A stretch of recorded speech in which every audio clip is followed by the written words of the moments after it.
বিনা কিছু না, কৃষ্ণ নাম। হুগলি জেলার মাঠ, অনেকে গেছেন হুগলি জেলায় সব থেকে একটা বড় জায়গা আছে না, বাবা তারকেশ্বরের মন্দির, গেছে তো অনেকে বাবা তারকেশ্বরের মন্দির।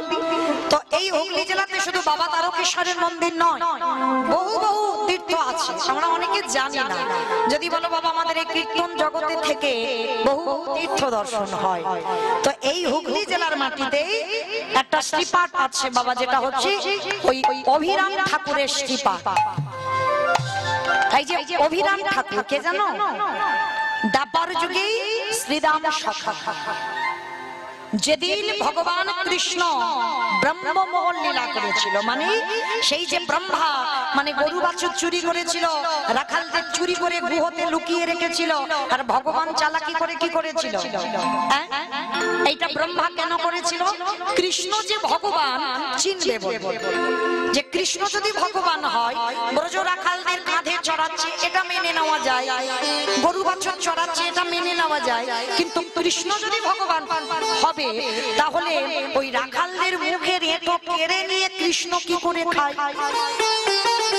মানে ভগবান চিনবে বলে ব্রহ্মা পর্যন্ত বাবা চিন্তায় পড়ে গেল, আর তার জন্য ব্রজ রাখালদের চুরি করে রেখেছিল। আর সেই সুযোগে ভগবান মনে মনে চিন্তা করলেন, এই তো সুযোগ, এই সুযোগে আমি প্রত্যেক মায়ের কাছে আমি নিজেই সন্তান হয়ে যাব। কেন? যেদিন কৃষ্ণ যশোদার কোলে নন্দ উৎসব হচ্ছিল, মানে জন্মদিন পালন, সেদিন বৃন্দাবনের প্রত্যেকটা মা কেঁদেছিল, যদি আমরা কোনোদিন গোপালের মা হতাম তাহলে আমরাও তো একটা দিন আমার গোপালকে কোলে করে আদর করতে পারতাম। ভক্ত বাৎসল্য ভগবান সেদিন বলেছিল তথাস্তু তাই হবে, আমি কথা দিলাম প্রত্যেকের মনোবাসনা আমি পূর্ণ করব। তো যেদিন ব্রহ্মা গরু বাছুর রাখালদের চুরি করলো, সেই দিন ভগবানের মনে পড়ে গেল সেই প্রতিশ্রুতি দেবার। নিজে রাখাল হয়েছে, নিজে গরু হয়েছে, প্রত্যেক ব্রজমার কোলে গিয়ে আদর ভালোবাসা পেল, কাজ হয়ে গেল, ভক্তের মনোবাসনা পূর্ণ হলো, আর ভগবানের ইচ্ছাটাও পূরণ হয়ে গেল। তো এইবার গরু চুরি করেছিল বাবা, পরের দিন কৃষ্ণ সবাইকে ডেকে নিয়েছিল, কিন্তু একজনকে ডাকেনি, সেটা হলো আমার শ্রীরাম দাদা। ভুলে গেছে শ্রীরামের কথা। আর শ্রীরামের একটা প্রতিজ্ঞা ছিল, কৃষ্ণ তুই যতদিন না আমায় ডাকবি আমি ততদিন এই গুহা থেকে পার হব। বসে রইল অভিমান করে, আর অভিমান করে বসে থাকতে থাকতে বাবা দ্বাপর যুগ শেষ, কলি যুগ আগত। আর দেখবেন বাবা এই বৃন্দাবনে, শুধু বৃন্দাবনে নয়, প্রত্যেকটা হরিবাসরে একটা নিয়ম আছে। কি নিয়ম? শুধু কীর্তনিয়ার কপালে চন্দন নয়, প্রত্যেকটা ভক্ত বসে থাকলে তাদের কপালে চন্দন দিতে হয়। কেন? এটা মহাপ্রভু শিবাসঙ্গনে যখন কীর্তন করেছিল, আমার দাদা নিতাই চাঁদকে বলেছিল, দাদা যাও তুমি প্রত্যেকটা ভক্তের কপালে চন্দন দিয়ে দেখো তো সবাই ব্রজ থেকে ফিরেছে তো। এই জন্য চন্দনটা দেওয়া, সবাইকে দেখে নিয়েছিল নিতাই চাঁদ। তো সবার কপালে চন্দন দিল, সবাই এসেছে, কিন্তু একজন আসেনি, সেটা হলো আমার দাদা নিতাই চাঁদ। হরি বল, দাদা শ্রীরাম দাদা। নিতাই চাঁদ এসে বলছে, ভাই সবাই এলো, কই শ্রীরাম দাদাকে তো দেখতে পাচ্ছি না, সে কি সর্বনাশ! তার মানে সেই গুহতে লুকিয়েছিল, আমি শ্রীরামকে ডাকিনি বলে শ্রীরাম বার হয়নি। বলে, দাদা তুমি এক্ষুনি ব্রজে যাও, আর ব্রজে গিয়ে আমার শ্রীরাম দাদাকে নিয়ে এসো। নিতাই চাঁদ ছুটলো বৃন্দাবনে, আর বৃন্দাবনে গিয়ে দেখে না বাবা গিরি গোবর্ধনের গুহার নিচে। যারা যাবেন বৃন্দাবনে দেখবেন ওই জায়গাটার নাম হচ্ছে ধোকা গুহা। কেন? কৃষ্ণ ধোকা দিয়েছিল, ডাকেনি বলে ওই গুহাটার নাম হলো ধোকা গুহা। সামনে একটা বিশাল বড় পাথর ঢাকা দেওয়া, শ্রীরাম দাদা ভিতরে ওই কৃষ্ণ কৃষ্ণ বলে কাঁদছে। নিতাই চাঁদ শুনতে পেল, এই তো শ্রীরামের কণ্ঠস্বর। যেই না ওই পাথরটা সরিয়েছে, দেখে না বাবা খুব লম্বা চওড়া মানুষ একজন বসে বসে কাঁদছে। আমার লম্বা হবে না? সত্য যুগের মানুষ 21 হাত, দাপরের হরিবল ত্রেতার মানুষ হচ্ছে 14 হাত, দাপরের মানুষ হচ্ছে 7 হাত, আর কলির মানুষ হচ্ছে যে যার হাতে 3.5 হাত। তাহলে 7 হাত মানুষ দাপরে, তার শ্রীদাম দাদা 7 হাত মানে কত লম্বা, আর নিতাই চাঁদ তো কলিকালে চলে এসেছে 3.5 হাত, মানে বেটে মানে কতটা আপ ডাউন হয়ে আছে। এইবার যেই না শ্রীদাম দাদার হাত ধরে বের করেছে বাবা, বিহাব বড় লম্বা চল। তা শ্রীদাম দাদা তো চিনতে পারছে না। শ্রীদাম বলে বলে নাই যে কে তুমি? বলে আমি তোর বলাই দাদা। ওমা বলাই দাদা, তাই এইটুকু হয়েছো কেন? তুমি তো আমার বলাই দাদা নয়, তুমি বলাই দাদা হবে কেন? তাহলে তুমি এইটুকু হয়ে গেলে কেন? বারে আরে পাগল, এটার দাপর যুগ নয়, এটা কলি যুগ। আমি কলি যুগে তো নিতাই চাঁদ হয়েছি, আজ 7 হাত নয়, এবার 3.5 হাত হয়েছে। তা তুমি যদি আমার বলাই দাদা হলে, তাহলে আমার কানাই কই দেখাও। বলে আছে রে আছে, তোর কানাই হয়ে এসেছে। শোন, এসেছে ব্রজের বাবা, কালো সখা দেখবি আমাদের সোনার উলুধ্বনি মাইরা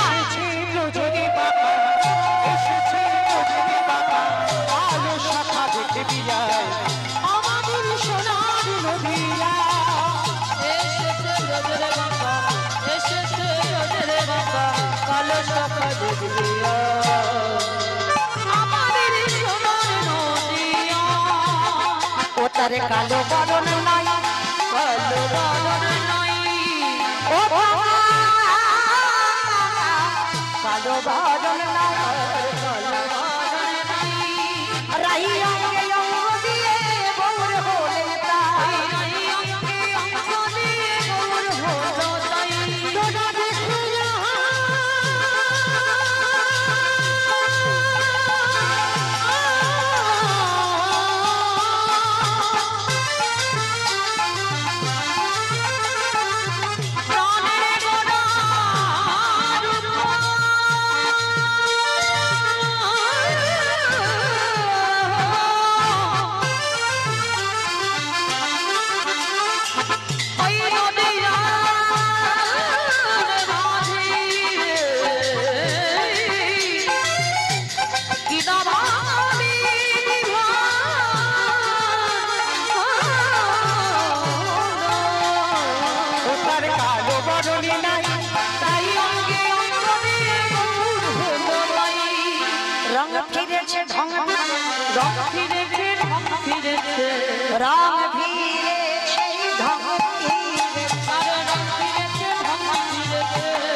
তারে যখন চেনা আমাদের সোনার দুনিয়া, এসেছে ব্রজের মাতা, এসেছে ব্রজের মাতা, কালো সখা দেখবি আমাদের সোনার দুনিয়া, এসেছে ব্রজের মাতা, তাই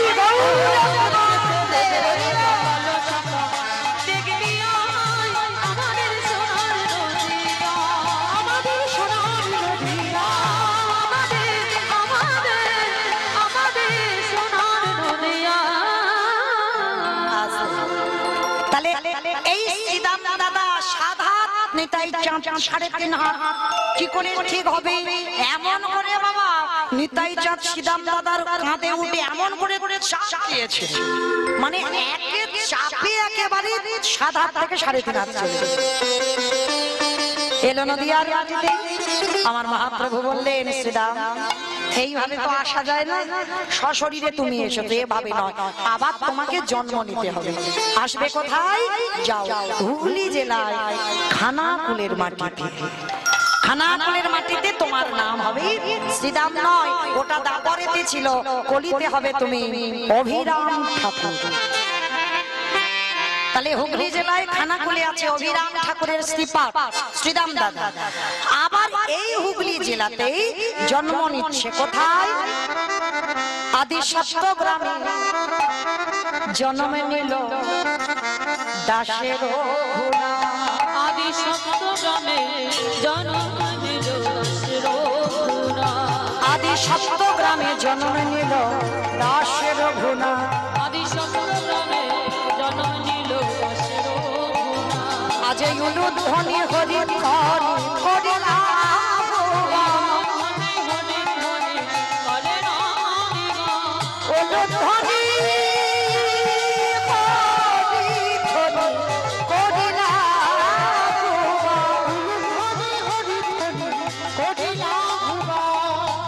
বাজে ঢোলক বাজে মাদলে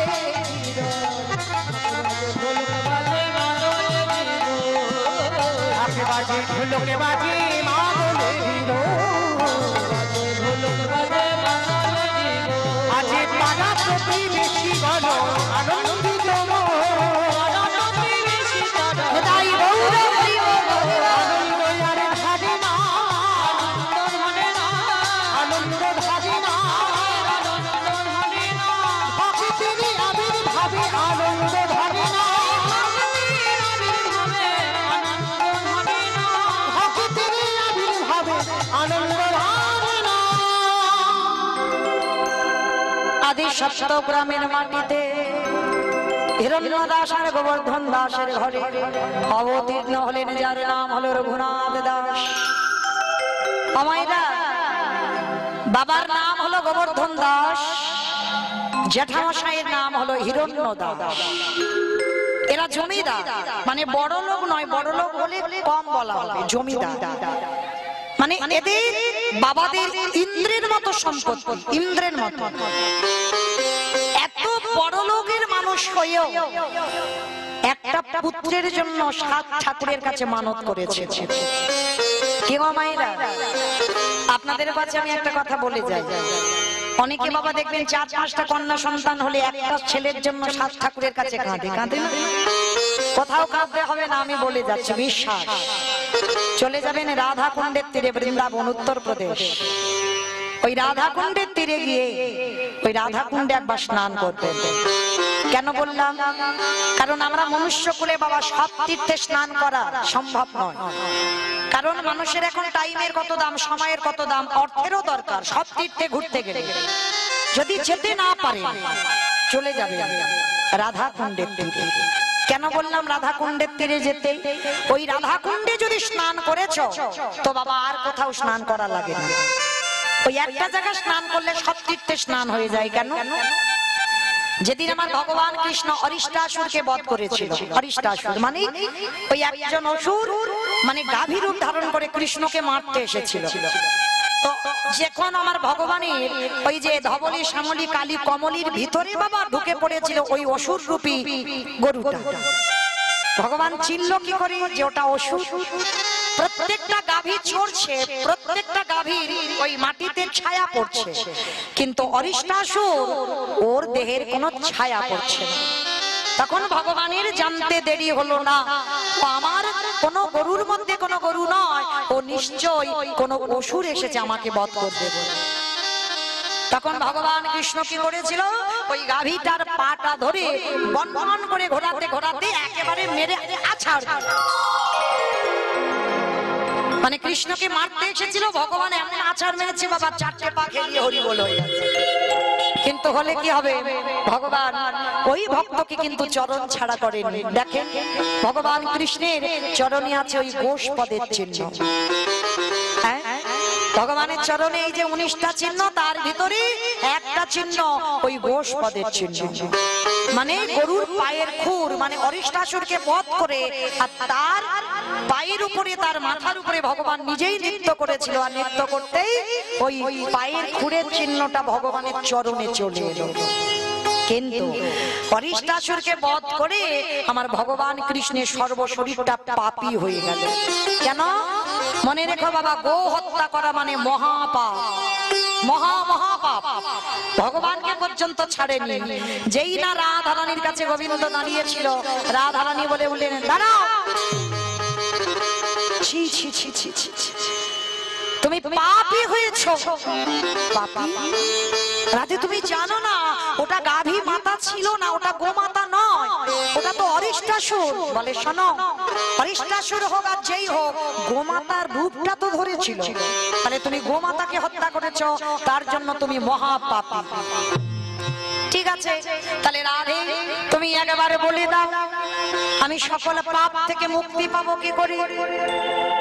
একটু চিন্তা করেন মা, যিনি বিশ্বের স্রষ্টা মালিক ভগবান, তিনি রাধার চরণ ধরে বলেছিল, বলো রাধে আমি মুক্তি পাবো কি করে পাপ থেকে? তখন রাধারানী বলেছিল, শোনো, মুক্তি যদি পেতে হয় তোমাকে তীর্থে তীর্থে স্নান করতে হবে। মানে জগতে যত তীর্থ আছে সেই তীর্থে 12 বছর তীর্থ ভ্রমণ করে তোমাকে কাটাতে হবে, আর প্রত্যেকটা তীর্থে তোমাকে ডুব দিতে হবে, তবে যদি মুক্তি পাও। গোবিন্দই আমারে বলেছিল, রাধে গো, যাকে আমি এক পলক না দেখে থাকিতে পারি না, যাকে আগে বিন্দু না দর্শন করিলে আমি আমার এই দেহের প্রাণ চলে যায়। তারে বলো বলো রাধে, আমি কেমন করে, আমি কেমন করে 12 বছর তীর্থে তীর্থে কাটাইব, বলো প্রেম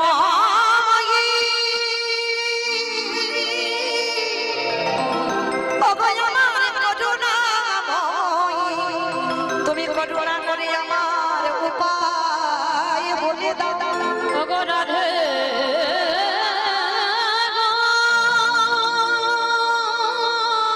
আমি তোমাকে ছেড়ে 12 বছর কাটাতে পারবো না। নাই করুণা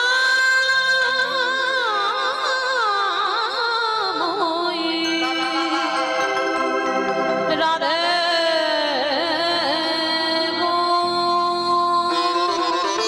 রাধে তুমি বলে দাও, তোমাকে ছেড়ে আমি 12 বছর তীর্থে কাটাতে পারবো না, যাকে আমি এক পলক না দেখে থাকতে পারি না, যার দর্শন না করলে আমার হৃদয়ে যে যন্ত্রণা আমি কাউকে বলতে পারি না, তাহলে কি করে আমি 12 বছর তীর্থে কাটাবো?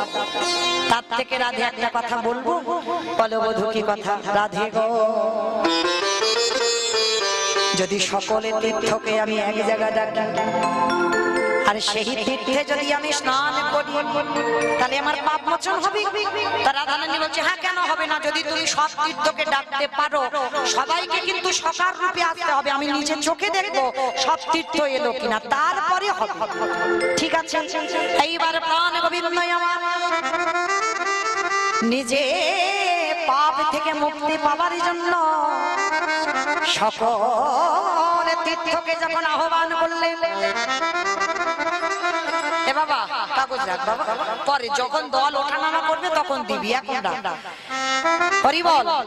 যখন ওই ভগবান সমস্ত তীর্থকে বাবা আহ্বান করলো, গঙ্গা যমুনা সরস্বতী প্রভাস বৃন্দাবনে যমুনা সব যত জগতে প্রয়াগ হরিদ্বার যত যত তীর্থ আছে, সমস্ত তীর্থের জল এক জায়গায় এসে দাঁড়িয়েছে। এসে বলছে, প্রভু বলে দাও আমাদের কাজ কি? বলে অন্য কোনো কাজ নয়, তোমরা সবাই ভগবান নিজের বাঁশিটা দিয়ে একটা কুণ্ড করেছে, তা কৃষ্ণ যেমন পাকা, আমার ভগবান কুণ্ডটা করেছে পাকা, আর সমস্ত তীর্থকে বলছে তোমরা শোনো, সবাই জল হয়ে এই কুণ্ডেতে বসো। সমস্ত তীর্থ জল হয়ে কুণ্ডে গেল। এইবার কুণ্ডে স্নান করেছে, স্নান করে যেই না রাধারানীর চরণটা ছুঁতে যাবে গোবিন্দ আমার, সখীগণ বলে বলে দাঁড়াও, ওইভাবে নয়, ওইভাবে নয়, তুমি এখনো পাপী আছো, এখনো পাপী আছি, আমি তো সব তীর্থকে ডাকলাম। বলে তীর্থকে ডেকেছে তো বটে, তীর্থ তখন পবিত্র হয় যতদিন না রাধারানীর চরণ ধুলা পাই। তুমি ডেকেছো, সবাই জল হয়ে ওখানে রয়ে গেল, তুমি স্নান করলে, ওই রাধারানীর চরণ ধুলা কেউ পেয়েছে? ভগবানের মাথায় হাত পড়ে গেছে, সর্বনাশ। তাহলে কি হবে? ঠিক আছে, আমি আবার আরেকবার ডাকি। বলে শোনো, তোমার এই জল হয়ে গেল অপবিত্র, তুমি মহাপাপী, তাহলে এই জলে স্নান করেছো মানে অপবিত্র, তাহলে আবার কুণ্ড করতে হবে। কে করবে? শ্রীমতী রাধারানীর হাতের কঙ্কন খুলে নিজে একটা কুণ্ড তৈরি করলো, আবার আহ্বান করলো। এইবার আহ্বান করে রাধারানী বসে আছে, সমস্ত তীর্থগুলো এসে রাধার চরণে ধুলেছে, আর যেই না রাধার চরণ ধরলো, রাধার চরণ পরশে তীর্থ পবিত্র হয়ে গেল। এইবার যেটা আমার শ্যাম সৃষ্টি করলো ওটা হলো শ্যাম কুণ্ড, রাধা সৃষ্টি করলো কঙ্কন দিয়ে ওটা হলো রাধা কুণ্ড। দুটো কুণ্ডের জল। এইবার সখীরা চালাকি করে বলছে, শোনো তোমার জল যেন এদিকে না আসে, মানে রাধা কুণ্ডে যেন না আসে। বলে কেন? বলে তুমি তো পাপী, তুমি তো পাপী, তাহলে ওই জলটা পাপ, তাহলে ওই পাপ ধোয়া জল যদি রাধার চরণে আসে তাহলে রাধাও তো পাপী হয়ে যাবে। তখন গোবিন্দ বললেন ব্রজ গোপীগণ, এই জগৎ সংসারে কেউ যদি পাপ করে আমার গোবিন্দ পাপের বিচার করে। দেখো তো ও কত পাপ করেছে, কিন্তু কেউ যদি অপরাধ করে আমার রাধা চরণ ধরে, আমার রাধা রানী কোনোদিন বলে না দেখো একবার খাতা খুলে ও কত পাপ করেছে। আমার রাধা রানী বলো করুণাময়ী, আমার রাধা রানী বলো কৃপাময়ী, রাধা রানী বলো প্রেমময়ী।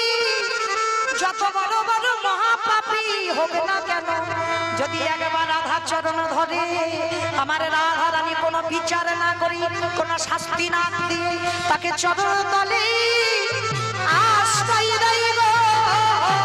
নিতাই গৌর হরি বল। তোমারে হলাম বলি তাকে চরণ তলে আশ্রয় দেয় গো। এইবার দুটো জল এক করে দিল, রাধা কুণ্ডের জল শ্যাম কুণ্ডে এলো, শ্যাম কুণ্ডের জল রাধা কুণ্ডে এলো।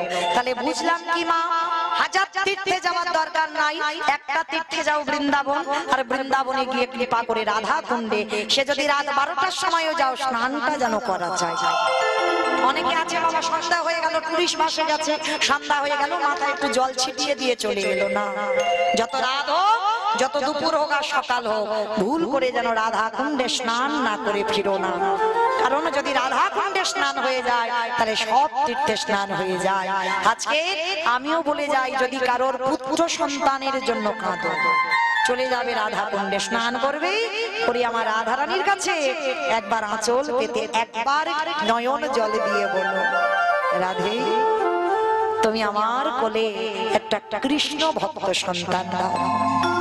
আমার বিশ্বাস যদি কেউ ভক্তি ভরে নয়ন জলে আমার রাধা রানীর কাছে কেউ আরতি জানাতে পারে, অবশ্যই করে তার কোল আলো হবে। যেটা জমিদার হিরণ্য দাস আর গোবর্ধন দাসের ঘর আলো করে এসেছিল, ওই রাধা কুণ্ডে রাধা রানীর কাছে মানত করে রঘুনাথ দাসকে পেয়েছিল।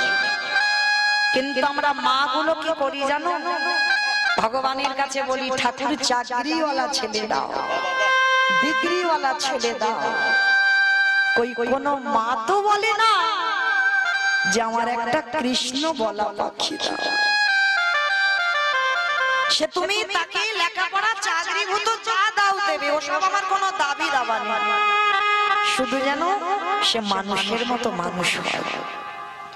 শ্রী শ্রী রামকৃষ্ণ ঠাকুরের বই যারা পড়বেন, ঠাকুর সবাইকে একটা কথা বলতো না, তোদের চৈতন্য হোক, তাই না? আচ্ছা বাবা আমাদের এত পড়াশোনার ডিগ্রি আছে, আমাদের চৈতন্য নেই? বলে হ্যাঁ আছে। মানুষের মতো দেখতে হলে তারে মানুষ হয় না। মানুষ তাকে বলবে যার হৃদয়ে মনুষ্যত্ব জ্ঞানটা নেই। শুধু মানুষের মতো দেখতে বলে তুমি মানুষ নও, আগে মনুষ্যত্ব জ্ঞান অর্জন করো, সদ্গুরু বৈষ্ণব চরণ ধুলা নাও, পিতা মাতাকে সম্মান করো, তবেই তুমি মানুষ। জগতে যদি সবাই বলে তুমি ভালো তবে তো ভালো, নিজে যদি ভালো বলো তো ভালো না, কখনো না। তো আজকে সন্তান মানুষ করবে বাবা, বাবা নয়। কেউ যদি মনে করে বাবা ছেলে মানুষ করবে, না, ছেলে মানুষ করবে মা। ছেলের আধ্যাত্মিক চেতনা দেবে ও মা, বাবা নয়। হরি বল। বাবা যেটা পারবে না সেটা মা পারবে। যার জন্য আমার চৈতন্য মহাপ্রভু বাবার পরিচয়ে নয় মায়ের পরিচয়ে এসেছে। নাম নিয়েছেন কি গো? সচ্চিদানন্দন গৌরাঙ্গ সুন্দর। কেউ কিন্তু বলি না আমরা জগদানন্দন গৌরাঙ্গ সুন্দর, কারণ বাবার নাম জগন্নাথ, মায়ের নাম সচি ঠাকুরানী। বাবার নামে এলো না কেন? আপনারা কলির মানুষ, আমি কলির মানুষ, ভগবান কলির ভগবান। তাহলে আপনারা বাবার পরিচয় পরিচিত, আমি আমার বাবার পরিচয় পরিচিত। আর এই পৃথিবীতে যার বাবার ঠিক নেই সমাজ কলঙ্কিত করে দেবে। বলে না ওর জন্মের ঠিক নেই। কত কটু কথা বলি, যদি আমি বাবার নামটা লিখতে না পারি, এগো যে মা দিল ব্যথা সে মা রইল কোথা। মায়ের কোনো পরিচয় নাই, বাবার ঠিকানাটা লাগবে কলিযুগে। তাহলে বাবার পরিচয় যদি আপনার আমরা পরিচিত হই, আমার চৈতন্য মহাপ্রভু কেন হচ্ছে না? কেন মার পরিচয় পরিচিত হলো? এটাই তত্ত্ব, এটাই জানতে হবে। কারণ বাবা যেমন বাবা সন্তানকে ভালোবাসে, মাও সন্তানকে ভালোবাসে। বাবার ভালোবাসা হলো ঐশ্বর্যে, মায়ের ভালোবাসা হলো মাধুর্যে। দেখবেন ধুলো কাদা বালি মেখে আছে একজন ছোট্ট বাচ্চা, বাবার কোলে উঠতে যাক, বেশিরভাগ, তবে বাবা সবাই নয়, কান মলে নিচ্ছে, বেশিরভাগ বাবারা তাড়াতাড়ি করে হাতটা ধরে বলে বাবা গো কি নোংরা মেখে আছে গো, যা যা আগে মার কাছে পরিষ্কার হ, আগে প্যান্ট জামা পরে হাত মুখ ধুইয়ে মার কাছে পরিষ্কার হয়ে তবে আমার কোলে উঠবে। আছে না? কি গো, আছে তো? অনেক বাবা আছে এইরকম দামি জামা কাপড় পরে থাকে, সুট শার্ট পরে থাকে, ছেলে কাদা মেখে আছে কোলে নেবে না, কিন্তু ওই ছেলে কাদা মেখে আছে, মা সারাদিন হাড় খাটুনি খেটে সবে দুটো খেতে বসেছি, ছেলের নাক দিয়ে সর্দি পড়ছে, ছেলে গিয়ে যদি মার কোলে বসে, মা খেতে খেতে আঁচল দিয়ে ছেলের নাকটা মুছিয়ে সেই হাতে আবার মা অন্ন পায়, পায় না? পায়। কেন? মা ভালোবাসলো, বাবার ভালোবাসলো, তফাৎ কেন হলো? এটাই চৈতন্য মহাপ্রভু শিক্ষা দিল। বাবা ছেলের নোংরা ধুলো বিচার করে, মা বিচার করে না। ঠিক তদ্রূপ আমি কলিকালের ভগবান হয়ে নদিয়ায় যাব, আমি যদি বাবার পরিচয় পরিচিত হই, তাহলে কলির নোংরা মাখা আছে, সবাই নোংরা মেখে আছে, কাম কাঞ্চনে আসক্ত, বিষয় বিষয় আসক্ত, এই কলুষিত মনে ঈশ্বরের প্রতিফলন হবে না। তাহলে ভগবান চিন্তা করলো এই জগৎ সংসারে বাবা ধুলো বিচার করে, মা ধুলো বিচার করে না। তাহলে আমি যদি মায়ের পরিচয়ে যাই, তাহলে কলির মানুষ যে নোংরা মেখে আছে, কামনা বাসনার নোংরা, বিষয় বৈভবের নোংরা, আমি অচিরেই মায়ের পরিচয়ে পরিচিত হই, প্রত্যেককে কোলে করে নিয়ে নিতাই গৌর প্রেমানন্দে হরি বল বলে উদ্ধার করব। যার জন্য আমার চৈতন্য মহাপ্রভু মায়ের পরিচয় এলো, কলির নোংরা মাখানো জীবকে উদ্ধার করবে বলে। এই জায়গাটাই তফাৎ। তাহলে মা পারে ছেলে তৈরি করতে, তাই সবার চরণ ধরে নিবেদন। এখনকার বাচ্চাদের কত বই, ছোট বাচ্চাদের দেখবে কত বই, তাই না? কিন্তু মনে রেখো, বই পড়াবে, তার পিছনে একটু করে হলেও প্রতিনিয়ত বাচ্চা বেলা থেকে একটু গীতা পাঠ করা অভ্যাস করা। আমি করিয়েছি বাবা আমার ছেলেটাকে, এখন আর বলতে লাগে না, স্নান করে সে 2টো বাজুক আর 3টে বাজুক, এক পাতা করে গীতা পাঠ ওকে করতেই হবে। কেন? এটা তুমি মা, তোমাকে তৈরি করতে হবে সন্তান।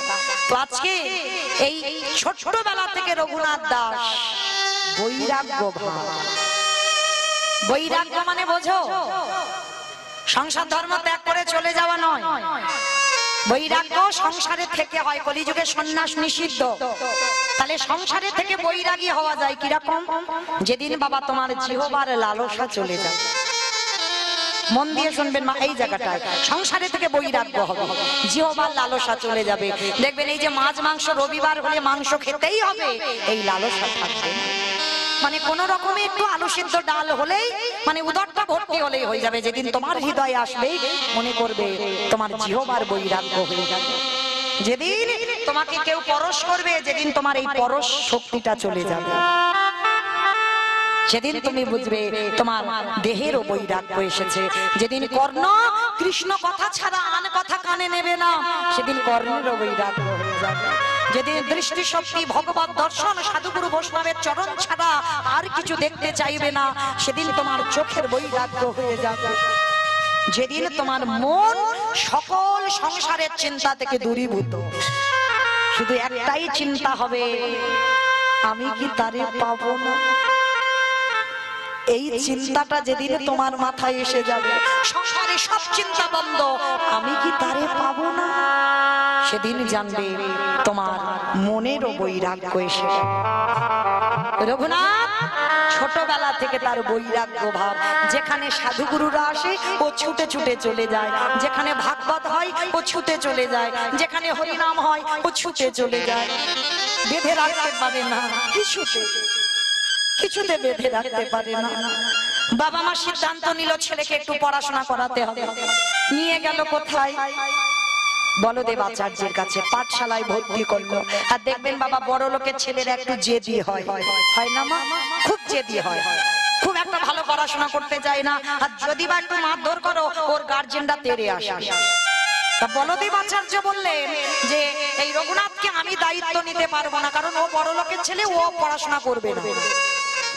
তাই হিরণ্য দাস আর গোবর্ধন দাস দুই ভাই বলদেব আচার্যকে গিয়ে বলেছিল, গুরুদেব আপনি জানেন না এ বড় লোকের ছেলে হতে পারে, এ ছোটবেলা থেকে একটু অন্য ধরনের, আপনি একটু চরণে আশ্রয় দেন। ও যদি একটু পড়াশোনা না করে আমার এই মহল দেখভাল করবে কি করে? ঠিক আছে আমি রাখলাম, তবে যদি কোনোদিন অন্যথা দেখি আমি কিন্তু ওকে বের করে দেব। ঠিক আছে। অমায়েরা রঘুনাথ আশ্রয় পেল পাঠশালায়, সমস্ত পড়ুয়ারা পড়াশোনা করে, ভাগবত পাঠে বসে বলদেব আচার্য। সমস্ত বন্ধুরা কত হাসি ঠাট্টা গল্প গুজব করে। আর জানো মা, ওই ছোট্ট রঘুনাথ সবার সামনে বসে ভাগবত শোনে, আর ওই ভাগবত শোনে আর দুটো নয়নে জলে বুক ভেসে যায়। বলদেব আচার্য পাঠ করতে করতে ভাবলো অন্যান্য পড়ুয়ারা এরা শুনছে, এরা তো কিছু বোঝে না, কিন্তু এইটুকু 5 বছরের ছেলে রঘুনাথ কি বোঝে ভাগবতে? তো পাঠ করতে করতে পাঠ বন্ধ করে গুরুদেব প্রশ্ন করছে, রঘুনাথ ও রঘুনাথ, আচ্ছা বাবা তুমি যে এই যে ভাগবত পাঠ শুনছো, তুমি কি কিছু বুঝতে পারছো? এই হলো শিক্ষা। ভালো করে বুঝবেন মা, একটা ছোট্ট বাচ্চাকেও তুই বলে সম্বোধন করার অধিকার তোমার নেই, কারণ তুমি যদি একটা শিক্ষা দিতে গিয়ে কারোকে তুই বলে সম্বোধন করো তাহলে সে শিখবে কি ছোটবেলা থেকে?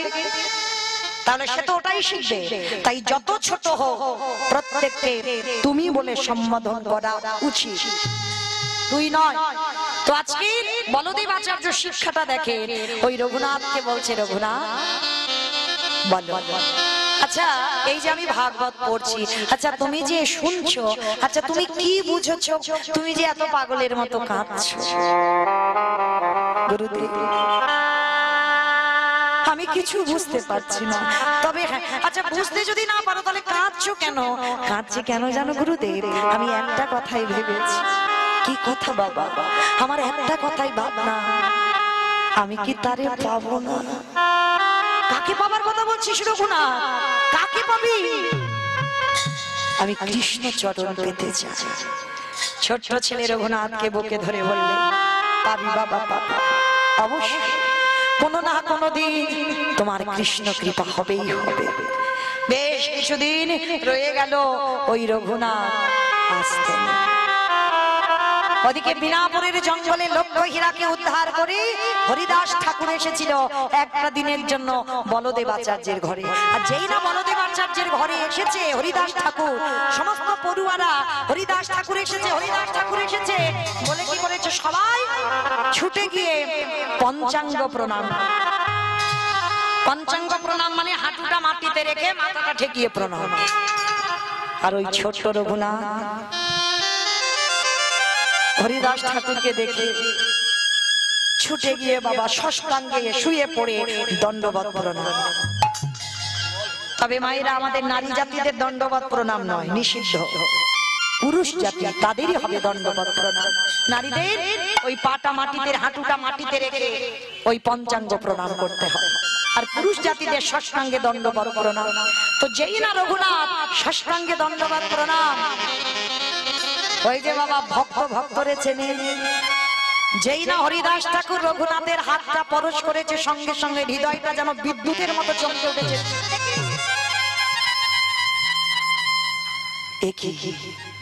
যারা সাধন ভজনের মানুষ,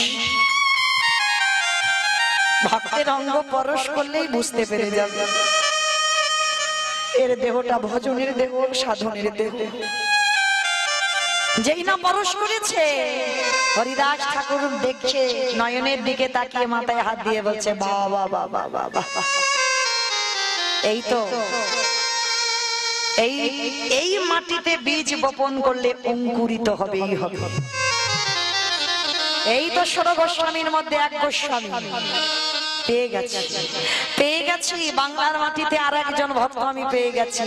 আর দেখবেন বাবা, এই ছোটবেলা থেকে রঘুনাথ আমার হরিদাস ঠাকুরকে অনুকরণ করত। আমার অনুকরণ মানে বোঝো তো? অনুকরণ মানে বোঝো না? না না, ফোন করতো না, মানে একজনকে দেখে অনুকরণ। যেমন এখন আমাদের কীর্তন জগতে হচ্ছে, দেখবেন মানে একজনের কীর্তন হুবহু অন্যজন একই রকম করে, একই রকম, এইগুলোকে বলা হয় অনুকরণ। মানে আমার কীর্তন একজন মানে একেবারে ডুপ্লিকেট করে সেই রকম কীর্তন এরকম হয়, এটাকে অনুকরণ বলা হয়।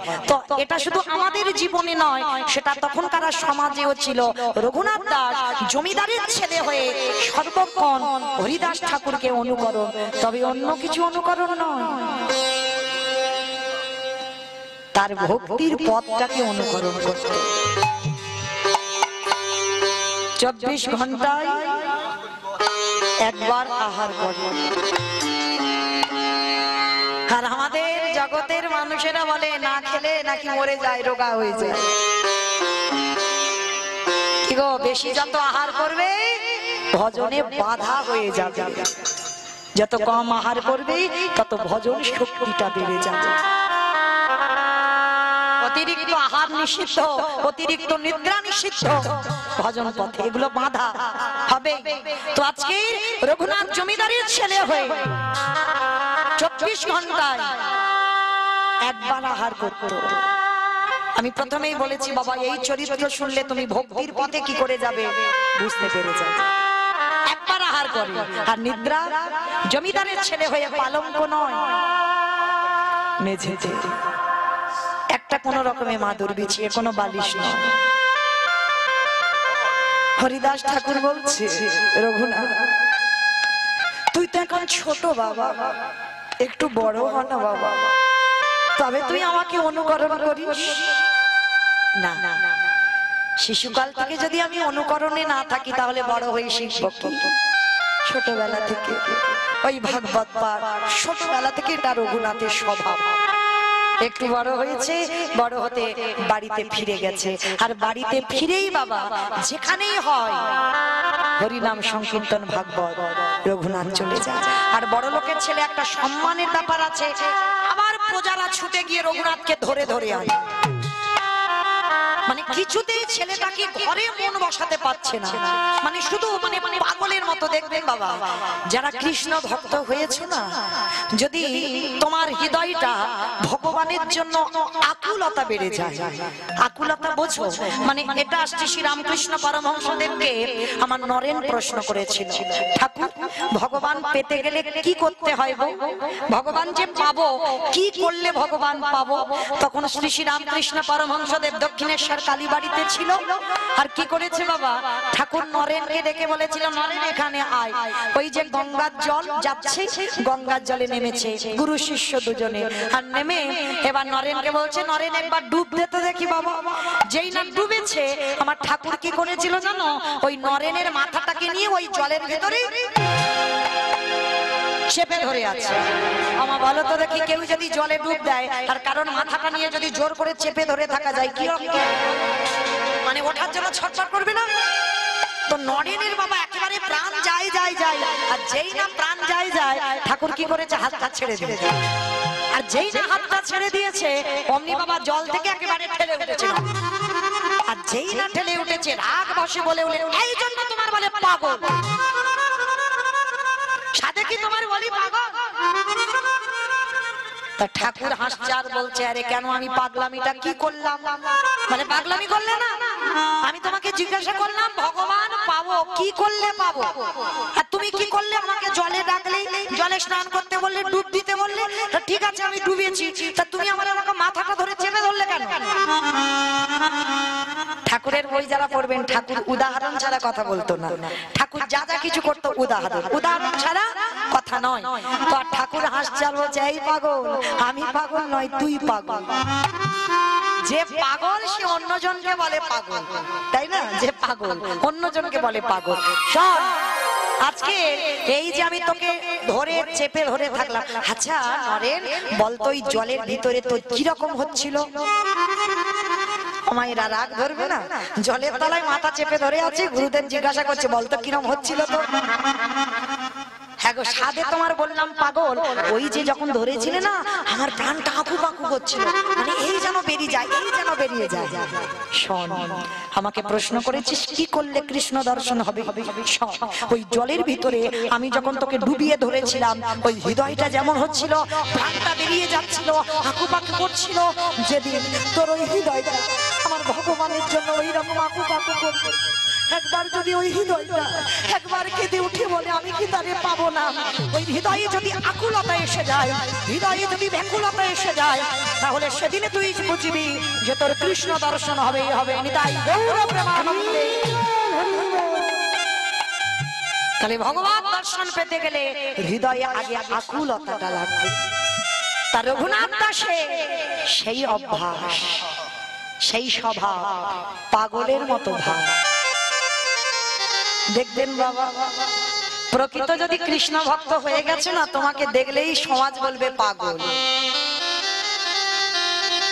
মানে মাথার কেশ টেশ ছানা থাকবে না, খুব দামি জামা কাপড় নয়, কোন রকমের একটু বহির্বাস অন্তর্বাস হলেই হয়ে যাবে।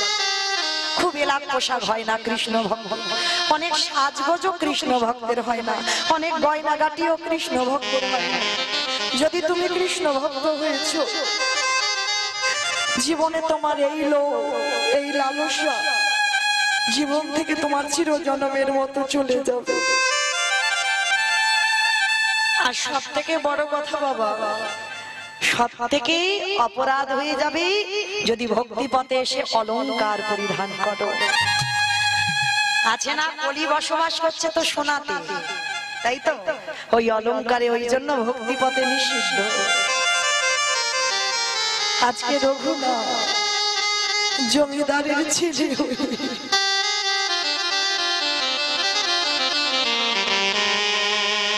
তার একটাই শুধু ভাবনা, আমি কবে কৃষ্ণ পাবো। কৃষ্ণ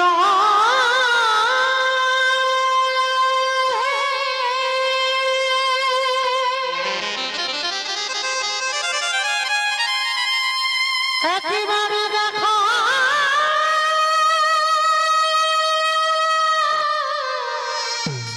দেখাবে,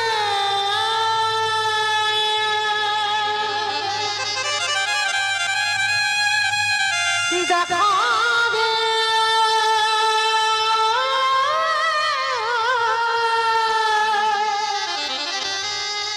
কৃষ্ণ।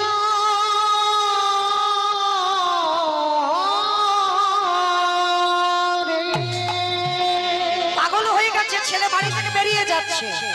বাবা জ্যাঠা কি করেছে জানো? ছেলেকে ঘরে বন্দি করে স্টিকল দিয়ে বেঁধে রেখেছে। এই জায়গাটা একটু আস্বাদন করবেন মায়েরা। আর তো বেশিক্ষণ নয়, আমার যাওয়ার টাইমও হয়ে আসছে, চলে যাব। কিন্তু এই জায়গাটা শুনবেন, ভক্তি পথে কত বাধা। ভজন পথে বাবা যদি নেমেছো, তোমার জীবনে বাধা আসবেই আসবে। রঘুনাথ কৃষ্ণ বলতে বলতে চলে যায় বলে বাবা জ্যাঠা ঘরে বন্দি করে শিকল দিয়ে বেঁধে রেখেছে, কৃষ্ণ ভোলাবে বলে। হ্যাঁ গো, যায় ভোলানো, হাত বাঁধবে, পা বাঁধবে, কিন্তু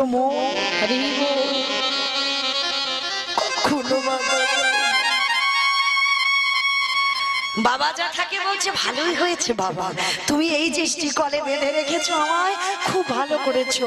কারণ ভজন করতে গেলে নিরজন জায়গাটাই তো ভালো, যার জন্য ত্রিলোকের বড় বৈষ্ণব বেছে নিয়েছে কেদারনাথ বদ্রীনাথ।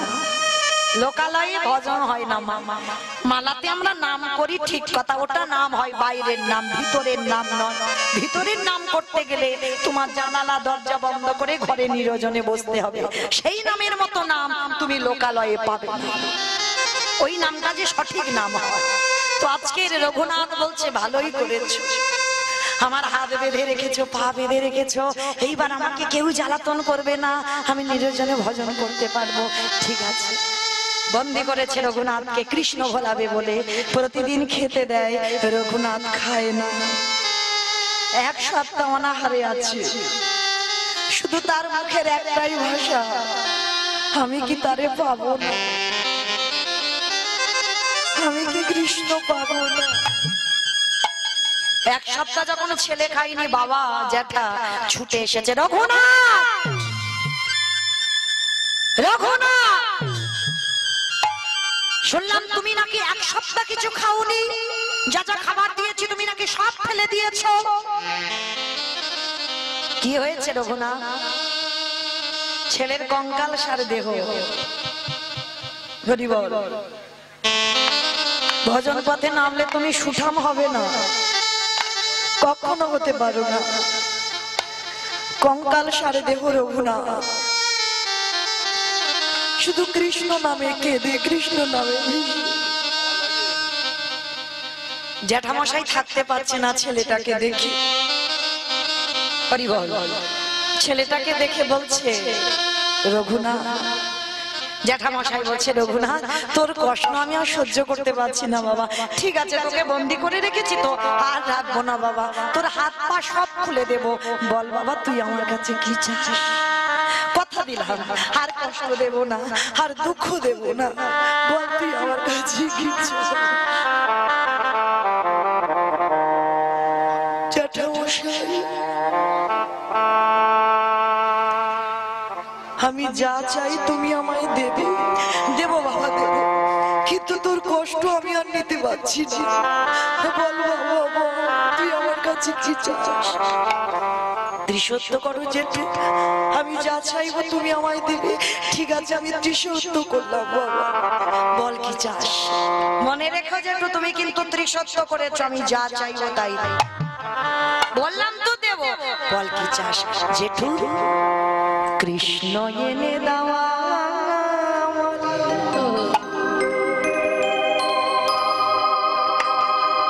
কৃষ্ণ এনে দেওয়া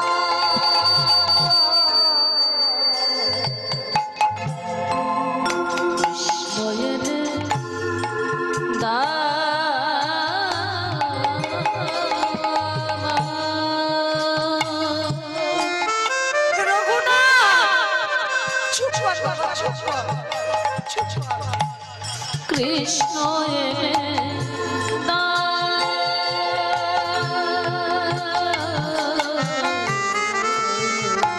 কৃষ্ণ সাদা প্রাণে মাছে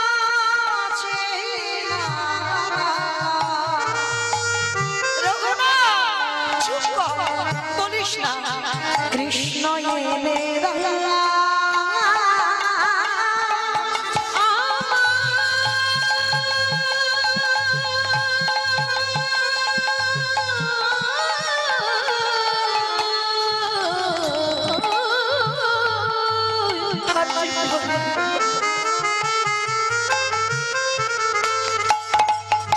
ওই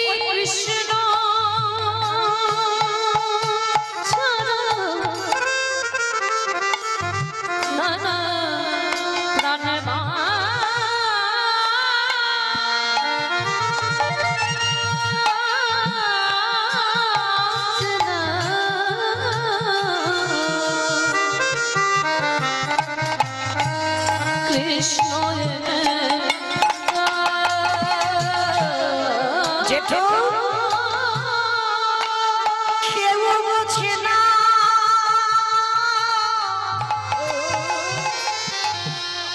আমার মনের কথা।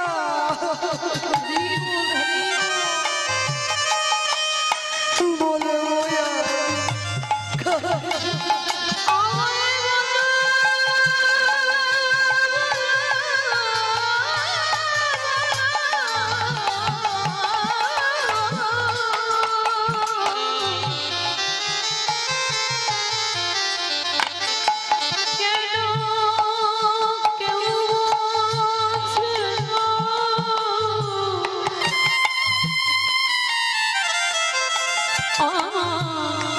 মনে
আমি কথা দিলাম বাবা, কৃষ্ণ আমি তোকে এনে দেব।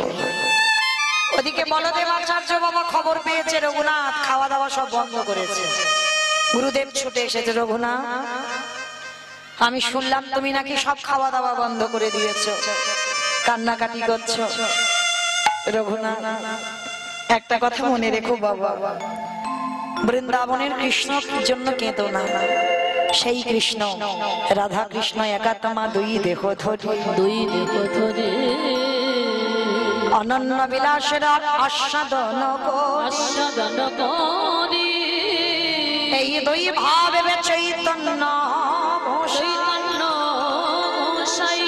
ভাবের আস্বাদিতে দোহে কোঠা।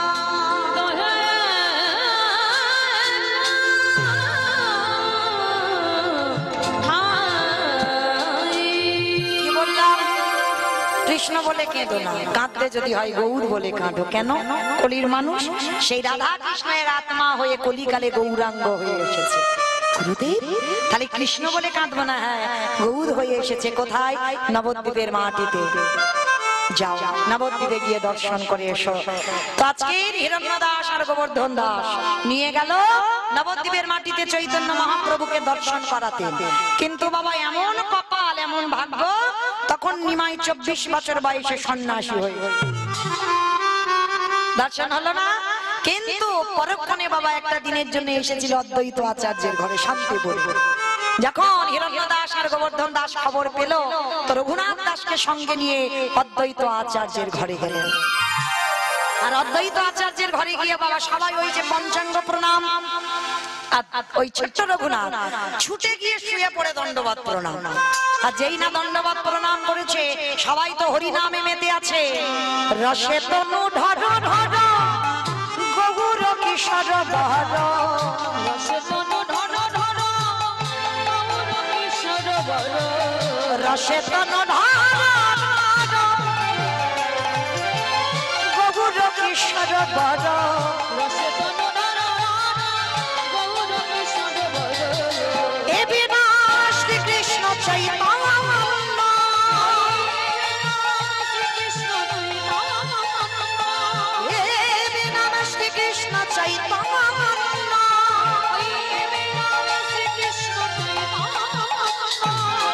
এ শ্রবণে গুরু কথা কহিতে অন্তরে ব্যথা, এ শ্রবণে গুরু কথা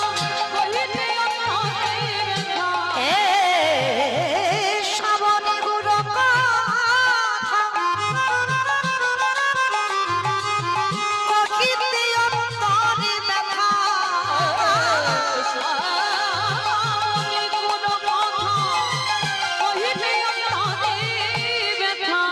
ভক্ত বিনা নাহি জানে অন্য, হৃদয় গৌর হরিবে অন্য, ভক্ত বিনা নাহি জানে অন্য।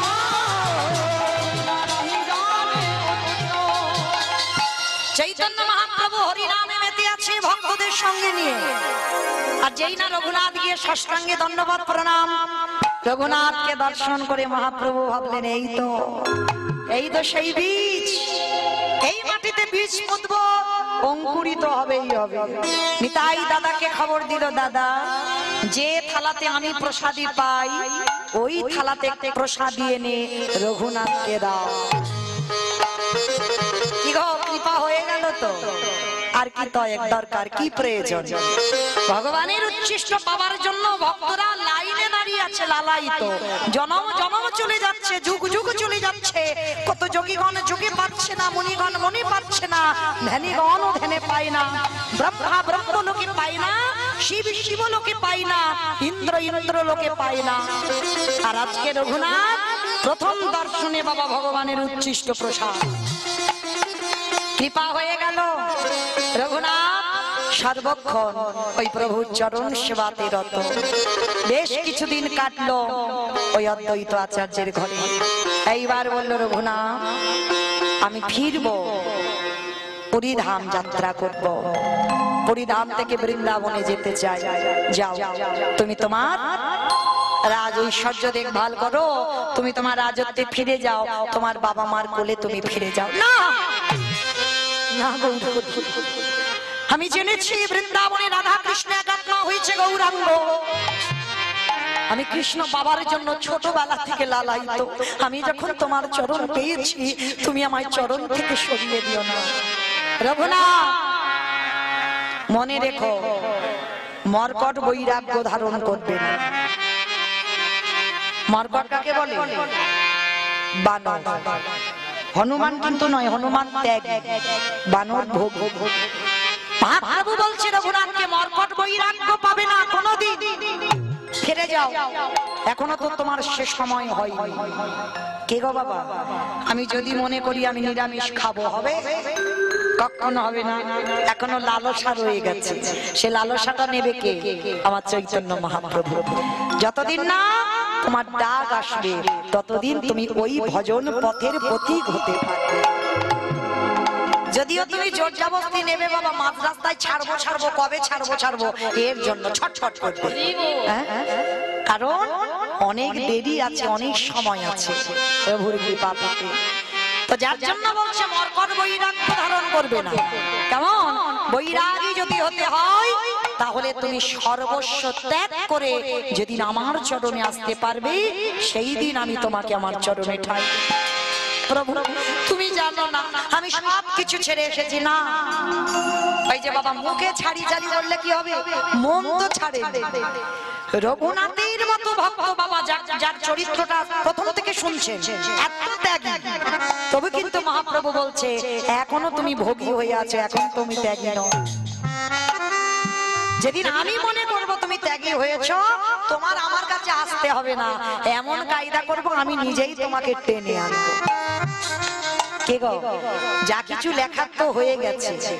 কার ভাগ্যে কি ঘটবে, কে কোথায় থাকবে, কে কোথায় যাবে, এই সিদ্ধান্তের মালিক হলো আমার বিশ্বের স্রষ্টা মালিক ভগবান।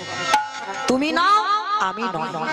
কার জীবনে কি ঘটনাটা ঘটে রেখেছে বা আরো হবে পরবর্তী দিনে, তার ভাবনা ভগবান ভেবে রেখেছে।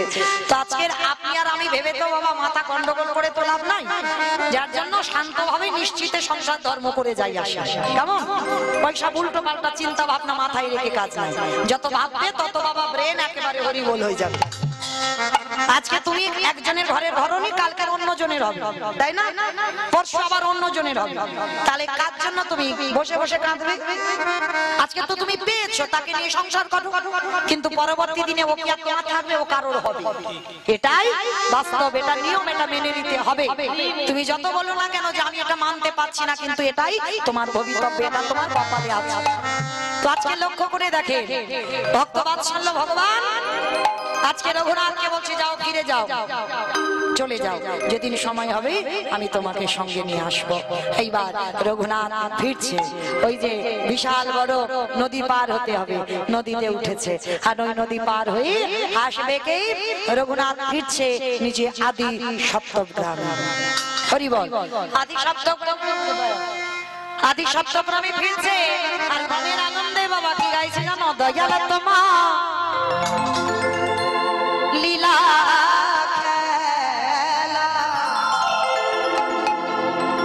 দয়ালে তো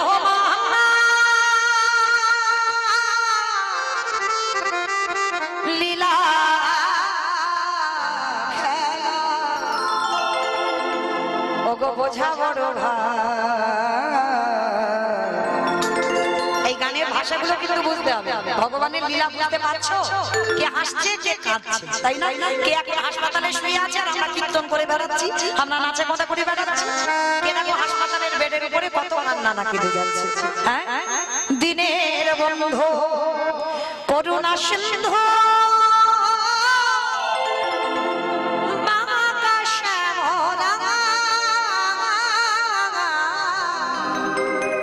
দিনের বন্ধু করুণা সিন্ধু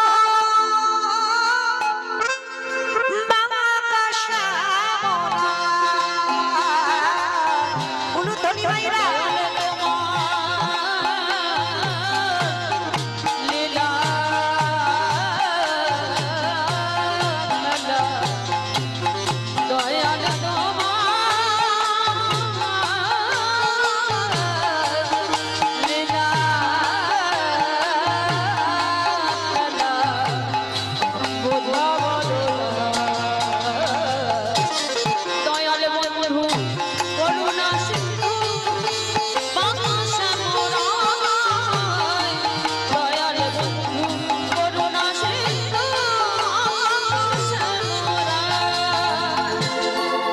তো সেই ব্রজের রাধা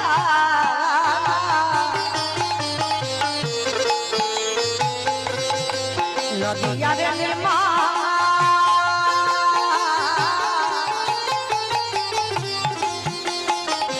কৃষ্ণ প্রিয়ার বুকে যশোদার জীবন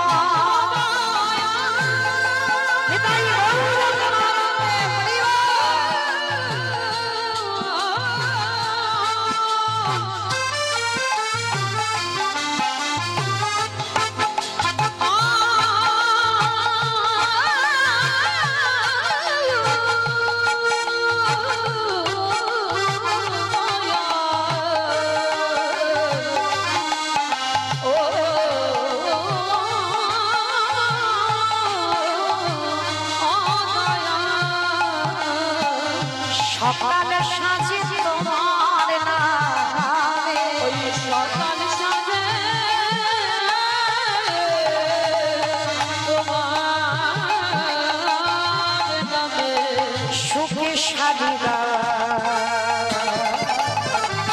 দয়ালে বন্ধু করুণা সিন্ধু বাবা শ্যামরা দয়ালে বন্ধু তাই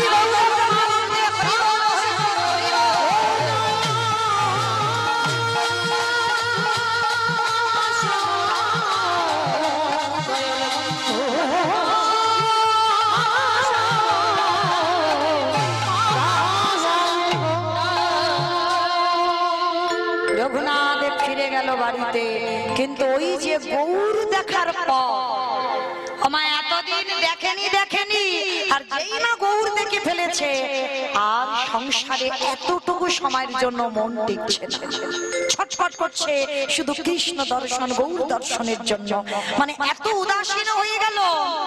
এইবার গার্জেন বাড়ি সবাই আলোচনা করলো এর কাঁধে একটা জল চাপাতে হবে।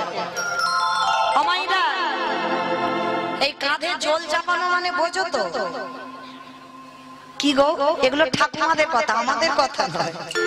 বলে ছেলেটা খুব উৎপাত করতেছে, কাঁধে একবার একটু জল চাপিয়ে দাও। এই জল চাপানোটা কি গো? হ্যাঁ, একটা বিয়ে দিতে হবে। এর বিয়ে দিলে মাথা থেকে কৃষ্ণ নামের ভূতটা নেমে যাবে। বলে বিয়ে দিতে হবে, কিন্তু রঘুনাথ ছোটবেলা থেকে ওই দিকে কোনোদিনই লালসা ছিল না, কোনোদিন নারী বদনই দেখেনি। সাবধান, একটা কথা বলে যাই, সরাসরি নারী বদন দেখা মানেই পাপ, জানো তো? মানে আমার দাদা ভাই বাবা ঠাকুর ভাইদের বলে যায়, যদি বলে এটা মমিতা বলে যাচ্ছে না, আমার কথা, এটা আমার কথা নয়। সরাসরি কোন নারীর বদন দেখলেই অপরাধ। তাহলে কি করতে হবে? এইটা উৎসব হচ্ছিল, মানে জন্মদিন পালন। সেদিন বৃন্দাবনের প্রত্যেকটা মা কেঁদেছিল, যদি আমরা কোনোদিন গোপালের মা হতাম তাহলে আমরাও তো একটা দিন আমার গোপালকে কোলে করে আদর করতে পারতাম। ভক্ত বাৎসল্য ভগবান সেদিন বলেছিল তথাস্তু তাই হবে। আমি কথা দিলাম প্রত্যেকের মনোবাসনা আমি পূর্ণ করব। তো যেদিন ব্রহ্মা গরু বাছুর রাখালদের চুরি করলো, সেই দিন ভগবানের মনে পড়ে গেল সেই প্রতিশ্রুতি দেওয়ার। নিজে রাখাল হয়েছে, নিজে গরু হয়েছে, প্রত্যেক ব্রজমার কোলে গিয়ে আদর ভালোবাসা পেল, কাজ হয়ে গেল, ভক্তের মনোবাসনা পূর্ণ হলো আর ভগবানের ইচ্ছাটাও পূরণ হয়ে গেল। তো এইবার গরু চুরি করেছিল বাবা, পরের দিন কৃষ্ণ সবাইকে ডেকে নিয়েছিল, কিন্তু একজনকে ডাকেনি, সেটা হলো আমার শ্রীরাম দাদা। ভুলে গেছে শ্রীরাম কথা। আর শ্রীরামের একটা প্রতিজ্ঞা ছিল, কৃষ্ণ তুই যতদিন না আমায় ডাকবি আমি ততদিন এই গুহা থেকে পার হব। বসে রইল অভিমান করে, আর অভিমান করে বসে থাকতে থাকতে বাবা দাবার যুগ শেষ, কলি যুগ আগত। আর দেখবেন বাবা এই বৃন্দাবনে, শুধু বৃন্দাবনে নয়, প্রত্যেকটা হরিবাসরে একটা নিয়ম আছে। কি নিয়ম? শুধু কীর্তনিয়ার কপালে চন্দন নয়, প্রত্যেকটা ভক্ত বসে থাকলে তাদের কপালে চন্দন দিতে হয়। কেন? এটা মহাপ্রভু শ্রীবাসঙ্গনে যখন কীর্তন করেছিল, আমার দাদা নিতাই চাঁদকে বলেছিল, দাদা যাও তুমি প্রত্যেকটা ভক্তের কপালে চন্দন দিয়ে দেখো তো সবাই ব্রজ থেকে ফিরেছে। এই জন্য চন্দনটা দেওয়া, সবাইকে দেখে নিয়েছিল নিতাই চাঁদ। তো সবার কপালে চন্দন দিল, সবাই এসেছে, কিন্তু একজন আসেনি, সেটা হলো আমার দাদা নিতাই চাঁদ। হরি বল দাদা শ্রীদাম দাদা। নিতাই চাঁদ এসে বলছে, ভাই সবাই এলো, ওই শ্রীরাম দাদাকে তো দেখতে পাচ্ছি না, সে কি সর্বনাশ! তার মানে সেই গুহতে লুকিয়েছিল, আমি শ্রীরামকে ডাকিনি বলে শ্রীরাম বার হয়নি। বলে দাদা তুমি এক্ষুনি ব্রজে যাও, আর ব্রজে গিয়ে আমার শ্রীরাম দাদাকে নিয়ে এসো। নিতাই চাঁদ ছুটলো বৃন্দাবনে, আর বৃন্দাবনে গিয়ে দেখে না বাবা গিরি গোবর্ধনের গুহার নিচে। বৃন্দাবনে দেখবেন ওই জায়গাটার নাম হচ্ছে ধোকা গুহা। কেন? কৃষ্ণ ধোকা দিয়েছিল, ডাকেনি বলে ওই গুহাটার নাম হলো ধোকা গুহা। সামনে একটা বিশাল বড় পাথর ঢাকা দেওয়া, শ্রীরাম দাদা ভিতরে ওই কৃষ্ণ কৃষ্ণ বলে কাঁদছে। নিতাই চাঁদ শুনতে পেল, এই তো শ্রীরামের কণ্ঠস্বর। যেই না ওই পাথরটা সরিয়েছে, দেখে না বাবা খুব লম্বা চওড়া মানুষ একজন বসে বসে। আমার লম্বা হবে না? সত্যযুগের মানুষ 21 হাত, দাপরের হরি বল ত্রেতার মানুষ হচ্ছে 14 হাত, আর দাপরের মানুষ হচ্ছে 7 হাত, আর কলির মানুষ হচ্ছে যে যার হাতে 3.5। তাহলে 7 হাত মানুষ দাপরে, তার শ্রীরাম দাদা 7 হাত মানে কত লম্বা, আর নিতাই চাঁদ তো কলিকালে চলে এসেছে 3.5 হাত, মানে বেটে মানে কতটা আপ ডাউন হয়ে আছে। এইবার যেই না শ্রীরাম দাদা হাত ধরে বের করেছে বাবা, হাত বড় লম্বা চওড়া। তা শ্রীরাম দাদা তো চিনতে পারছে না। শ্রীরাম বলে নাই যে কে তুমি? বলে আমি তোর বলাই দাদা। ওমা বলাই দাদা, তাই এইটুকু হয়েছো কেন? তুমি তো আমার বলাই দাদা নয়, তুমি বলাই দাদা হবে কেন? তাহলে তুমি এইটুকু হয়ে গেলে কেন? বলে আরে পাগল, এটার দাপর যুগ নয়, এটা কলি যুগ। আমি কলি যুগে তো নিতাই চাঁদ হয়েছি, আজ 7 হাত নয়, এবার 3.5 হাত হয়েছে। তা তুমি যদি আমার বলাই দাদা হলে, তাহলে আমার কানাই কই? দেখাও। বলে আছে আছে, তোর কানাই হয়ে এসেছে। এসেছে ব্রজের কালো সখা দেবরিয়া, আমাদের সোনার উলুধরি নাই এসেছে রজনী পাতা, কালো সখা দেবরিয়া, আমাদের সোনার নদিয়া। এসেছে ব্রজের বাবা, এসেছে ব্রজের বাবা, কালো সখা দেবরিয়া, আমাদের সোনার নদিয়া। ওটার কালো বাবন নাই, কালো বাবন নাই, কালো বাবন নাই, কালো বাবন নাই, রাইয়া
তাদের এখন চেনা আমাদের সোনার নদিয়া।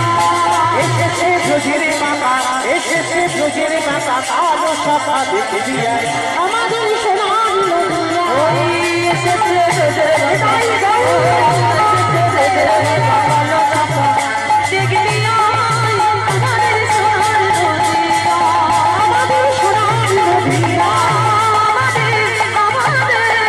আমাদের সোনার নদিয়া। তাহলে এই শ্রীরাম দাদা 7 হাত নিতাই চাঁদ 3.5 হাত। কি করে ঠিক হবে? এমন করে বাবা নিতাই চাঁদ সিদাম দাদার কাঁধে উঠে এমন করে চাপ দিয়েছে, মানে একের চাপে একেবারে 7 হাত থেকে 3.5 হাত এলো নদিয়ার মাটিতে। আমার মহাপ্রভু বললেন, সিদাম এইভাবে তো আসা যায় না, সশরীরে তুমি এসেছো, এভাবে নয়, আবার তোমাকে জন্ম নিতে হবে। আসবে কোথায়? যাও হুগলি জেলায় খানাকুলের মাটিতে। খানাকুলের মাটিতে তোমার নাম হবে শ্রীরাম নয়, ওটা দাপরেতে ছিল, কলিতে হবে তুমি অভিরাম ঠাকুর। তাহলে হুগলি জেলায় খানাকুলে আছে অভিরাম ঠাকুরের শ্রীপাদ শ্রীরাম দাদা। আবার এই হুগলি জেলাতেই জন্ম নিচ্ছে কোথায়? আদি সপ্তগ্রামে জন্মে নিল দাসের আদি সপ্তগ্রামে জন্ম নিল দাসের ঘোড়া। আদি সপ্তগ্রামে জন্মে নিল দাসের ঘোড়া। আদি সপ্তগ্রামে জন্ম নিল দাসের ঘোড়া। আজ ধ্বনি হরি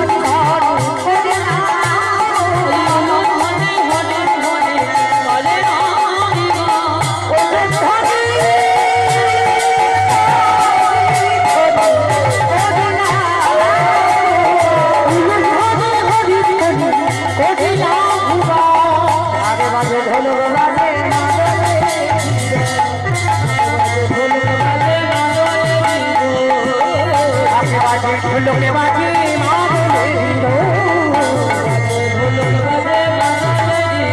আজে পাড়া সত্যি বেশি ভালো আনন্দিত আনন্দ আর ভাবে না, আনন্দ ভাবে না, ভক্তের আবির্ভাবে আনন্দ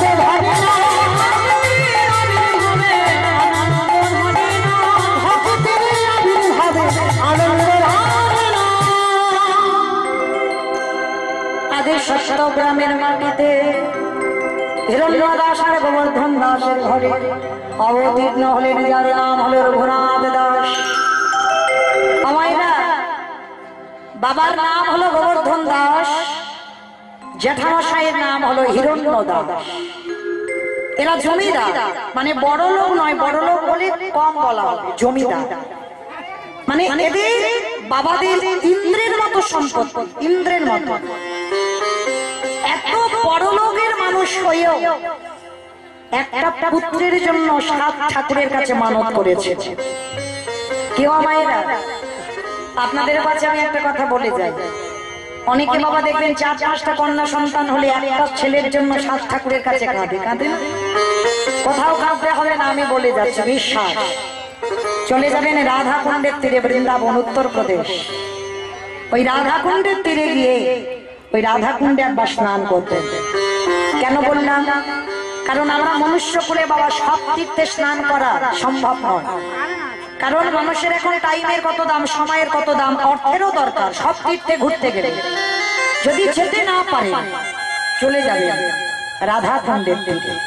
কেন বললাম রাধাকুণ্ডের তীরে যেতে? ওই রাধাকুণ্ডে যদি স্নান করেছ তো বাবা আর কোথাও স্নান করা লাগে না। ওই একটা জায়গায় স্নান করলে সব তীর্থে স্নান হয়ে যায়। কেন? যেদিন আমার ভগবান কৃষ্ণ অরিষ্টাসুরকে বধ করেছিল, অরিষ্টাসুর মানে ওই একজন অসুর, মানে গাভী রূপ ধারণ করে কৃষ্ণকে মারতে এসেছিল।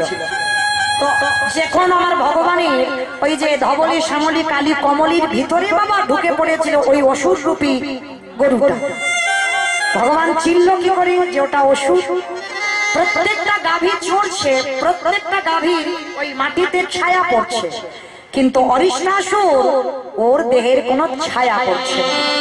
তখন ভগবানের জানতে দেরি হলো না, আমার কোন গরুর মধ্যে কোনো গরু নয়, ও নিশ্চয় কোনো অসুর এসেছে আমাকে বধ করতে। তখন ভগবান কৃষ্ণ কি করেছিল? ওই গাভীটার পাটা ধরে বনবন করে ঘোরাতে ঘোরাতে একেবারে মেরে আছাড়, মানে কৃষ্ণকে মারতে এসেছিল, ভগবান এমন আছাড় মেরেছে বাবা 4টে পা ভেঙে হরিবোল হয়ে গেল। কিন্তু হলে কি হবে? ভগবান ওই ভক্তকে কিন্তু চরণ ছাড়া করেন। দেখেন ভগবান কৃষ্ণের চরণে আছে ওই গোষ পদের চিহ্ন। হ্যাঁ, ভগবানের চরণে এই যে 19টা চিহ্ন, তার ভিতরে একটা চিহ্ন ওই গোষ্পদের চিহ্ন, মানে গরুর পায়ের খুর, মানে অরিষ্টাসুরকে বধ করে আর তার পায়ের উপরে, তার মাথার উপরে ভগবান নিজেই নৃত্য করেছিল। আর নৃত্য করতেই ওই পায়ের খুরের চিহ্নটা ভগবানের চরণে চলে এলো। কিন্তু অরিষ্টাসুরকে বধ করে আমার ভগবান কৃষ্ণের সর্বশরীরটা পাপী হয়ে গেল। কেন? মনে রেখো বাবা, গো হত্যা করা মানে মহাপাপ, মহাপাপ। ভগবানকে পর্যন্ত ছাড়েনি। যেই না রাধারানীর কাছে গোবিন্দ দাঁড়িয়েছিল, রাধারানী বলে উঠলেন, দাঁড়াও, ছি ছি ছি ছি ছি, তুমি পাপী হয়েছো। পাপী? রাধে, তুমি জানো না ওটা গাভী মাতা ছিল না, ওটা গোমাতা নয়, ওটা তো অরিষ্টাসুর। বলে শোনো, অরিষ্টাসুর হোক আর যেই হোক, গোমাতার রূপটা তো ধরেছিল। তাহলে তুমি গোমাতাকে হত্যা করেছো, তার জন্য তুমি মহাপাপী। ঠিক আছে, তাহলে রাধে তুমি একেবারে বলে দাও, আমি সকল পাপ থেকে মুক্তি পাবো কি করে? একটু চিন্তা করেন, মা যিনি বিশ্বের স্রষ্টা মালিক ভগবান, তিনি রাধার চরণ ধরে বলেছিল, বলো রাধে আমি মুক্তি পাবো কি করে পাপ থেকে? তখন রাধারানী বলেছিল, শোনো, মুক্তি যদি পেতে হয় তোমাকে তীর্থে তীর্থে স্নান করতে হবে। মানে জগতে যত তীর্থ আছে সেই তীর্থে 12 বছর তীর্থ ভ্রমণ করে তোমাকে কাটাতে হবে, আর প্রত্যেকটা তীর্থে তোমাকে ডুব দিতে হবে, তবে যদি মুক্তি পাও। গোবিন্দ আমারে বলেছিল, রাধে গো, যাকে আমি এক পলক না দেখে থাকিতে পারি না, যাকে আগে বিন্দু না দর্শন করিলে আমি আমার এই দেহের প্রাণ চলে যায়। তাহলে বলো বলো রাধে, আমি কেমন করে, আমি কেমন করে 12 বছর তীর্থে তীর্থে কাটাইব? বলো প্রেম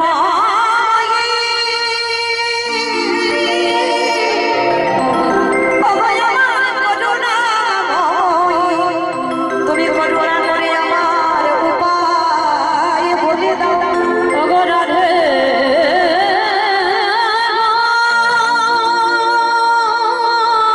আমি তোমাকে ছেড়ে 12 বছর কাটাতে পারবো না।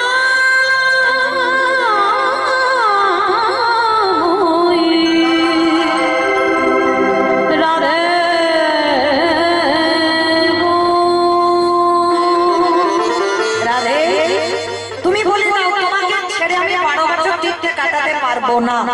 যাকে আমি এক পলক না দেখে থাকতে পারি না, যার দর্শন না করলে আমার হৃদয়ে যে যন্ত্রণা আমি কাউকে বলতে পারি না, তাহলে কি করে আমি 12 বছর তীর্থে কাটাবো? তার থেকে রাধে একটা কথা বলবো, বলো বধূ কি কথা? রাধে গো, যদি সকলে তীর্থকে আমি এক জায়গায় ডাকি, আর সেই তীর্থে যদি আমি স্নান করি, তাহলে আমার পাপ মোচন হবে। তারা রাধারানী বলছে, হ্যাঁ কেন হবে না? যদি তুমি সব তীর্থকে ডাকতে পারো, সবাইকে কিন্তু সবার রূপে আসতে হবে, আমি নিজে চোখে দেখবো সব তীর্থ এলো কিনা, তারপরে হবে। ঠিক আছে, এইবার প্রাণ গোবিন্দ আমার নিজে পাপ থেকে মুক্তি পাওয়ার জন্য সকল তীর্থকে যখন আহ্বান করলেন, এ বাবা কাগজ রাখ বাবা, পরে যখন দল ওঠানামা করবে তখন দিবি, এখন রাখ। হরি বল। যখন ওই ভগবান সমস্ত তীর্থকে বাবা আহ্বান করলো, গঙ্গা যমুনা সরস্বতী প্রভাস বৃন্দাবনে যমুনা সব যত জগতে প্রয়াগ হরিদ্বার যত যত তীর্থ আছে, সমস্ত তীর্থের জল এক জায়গায় এসে দাঁড়িয়ে। এসে বলে, প্রভু বলে দাও আমাদের কাজ কি? বলে অন্য কোনো কাজ নয়, তোমরা সবাই ভগবান নিজের বাঁশিটা দিয়ে একটা কুণ্ড করেছে, তার কৃষ্ণ যেমন পাকা, আমার ভগবান কুণ্ডটা করেছে পাকা। আর সমস্ত তীর্থকে বলছে, তোমরা শোনো, সবাই জল হয়ে এই কুণ্ডেতে বসো। সমস্ত তীর্থ জল হয়ে কুণ্ডে গেল। এইবার কুণ্ডে স্নান করেছি, স্নান করে যেই না রাধারানীর চরণটা ছুটে যাবে গোবিন্দ আমার, সখীগণ বলে উঠলেন ওইভাবে নয়, ওইভাবে নয়, তুমি এখনো পাপী আছো, এখনো পাপী আছি। আমি তো সব তীর্থকে ডাকলাম, বলে তীর্থকে ডেকেছে তো বটে, তীর্থ তখন পবিত্র হয় যতদিন না রাধারানীর চরণ ধুলা পায়। তুমি ডেকেছ, সবাই জল হয়ে ওখানে রয়ে গেল, তুমি স্নান করলে, ওই রাধারানীর চরণ ধুলা কেউ পেয়েছে? ভগবানের মাথায় হাত পড়ে গেছে, সর্বনাশ। তাহলে কি হবে? ঠিক আছে, আমি আবার আরেকবার ডাকি। বলে শোনো, তোমার এই জল হয়ে গেল অপবিত্র, তুমি মহাপাপী, তাহলে এই জলে স্নান করেছো মানে অপবিত্র, তাহলে আবার কুণ্ড করতে হবে। কে করবে? শ্রীমতী রাধারানীর হাতের কঙ্কন খুলে নিজে একটা কুণ্ড তৈরি করলো, আবার আহ্বান করলো। এইবার আহ্বান করে রাধারানী বসিয়াছে, সমস্ত তীর্থগুলো এসে রাধার চরণে ধরেছে। আর যেই না রাধার চরণ ধরলো, রাধার চরণ পরশে তীর্থ পবিত্র হয়ে গেল। এইবার যেটা আমার শ্যাম সৃষ্টি করলো ওটা হলো শ্যামকুণ্ড, রাধা সৃষ্টি করলো কঙ্কন দিয়ে ওটা হলো রাধা কুণ্ড। দুটো কুণ্ডের জল। এইবার সখীরা চালাকি করে বলছো, শোনো, তোমার জল যেন এদিকে না আসে, মানে রাধা কুণ্ডে যেন না আসে। বলে কেন? বলে তুমি তো পাপী, তুমি তো পাপী, তাহলে ওই জলটা পাপ, তাহলে ওই পাপ হওয়া জল যদি রাধার চরণে আসে তাহলে রাধাও তো পাপী হয়ে যাবে। তখন গোবিন্দ বললেন, ব্রজ গোপীগণ, এই জগৎ সংসারে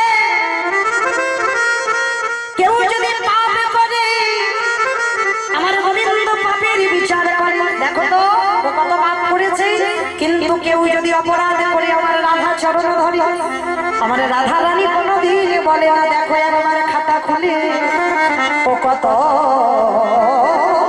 পাপ করেছে। আমার রাধা রানী বলো করুণাময়ী, আমার রাধা রানী বলো কৃপাময়ী, রাধা রানী বলো প্রেমময়ী। যত বড় বড় মহাপাপী হোক না কেন, যদি একবার রাধা চরণ ধরে, আমার রাধা রানী কোনো বিচার না করি, কোনো শাস্তি না দিয়ে তাকে চরণ তলে আশ্রয় দেব।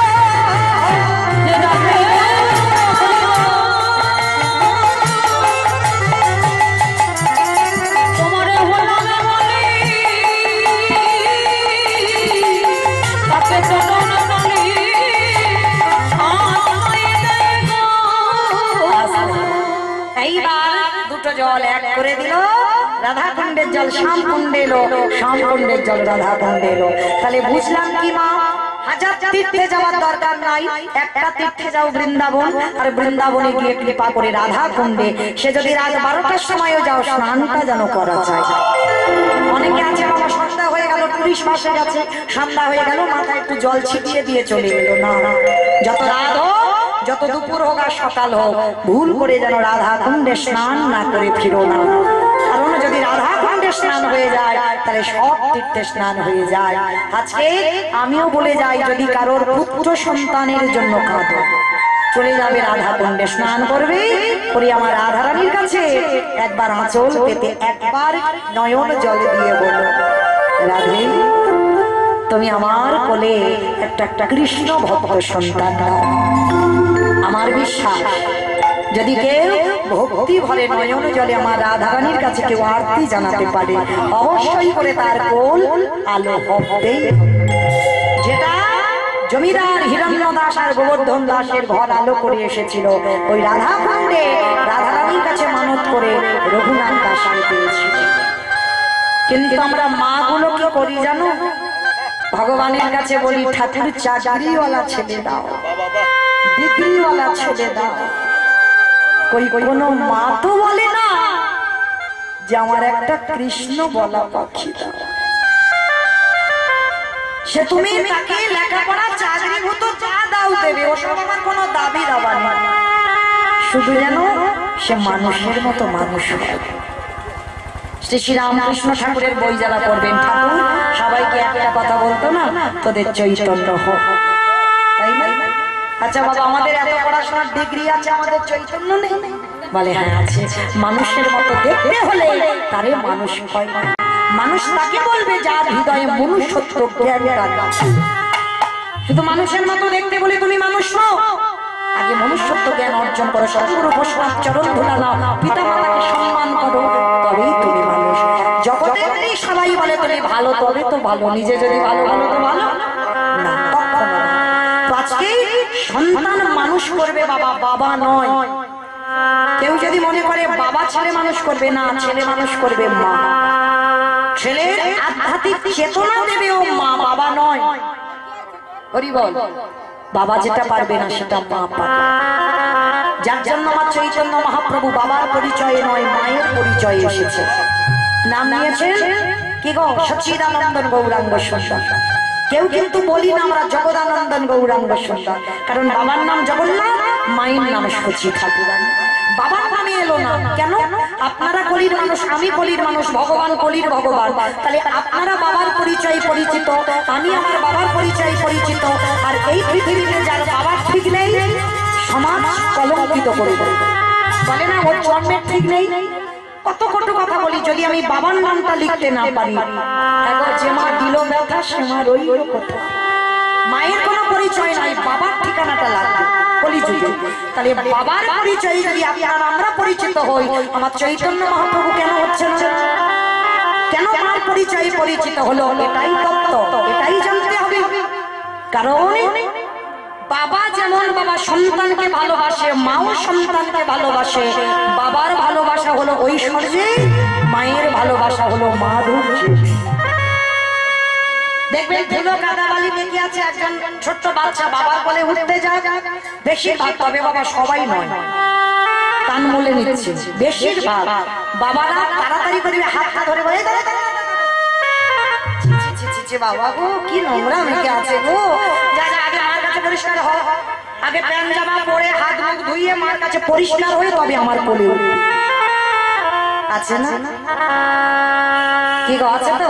অনেক বাবা আছে এইরকম দামি জামা কাপড় পরে থাকে, সুট শার্ট পরে থাকে, ছেলে কাদা মেখে আছে কোলে নেবে না। কিন্তু ওই ছেলে কাদা মেখে আছে, মা সারাদিন হাড় খাটুনি খেতে সবে দুটো খেতে বসেছে, ছেলের নাক দিয়ে সর্দি পড়ছে, ছেলে গিয়ে যদি মার কোলে বসে, মা খেতে খেতে আঁচল দিয়ে ছেলের নাকটা মুছিয়ে সেই হাতে আবার মা অন্ন পায়। পাই না? পায়। কেন? মা ভালোবাসলো, বাবার ভালোবাসলো, তফাৎ কেন হলো? এটাই চৈতন্য মহাপ্রভু শিক্ষা দিল। বাবা ছেলের নোংরা ধুলো বিচার করে, মা বিচার করে না। ঠিক তদ্রূপ আমি কলিকালের ভগবান হয়ে নদিয়ায় যাব, আমি যদি বাবার পরিচয় পরিচিত হই, তাহলে কলির নোংরা মাখা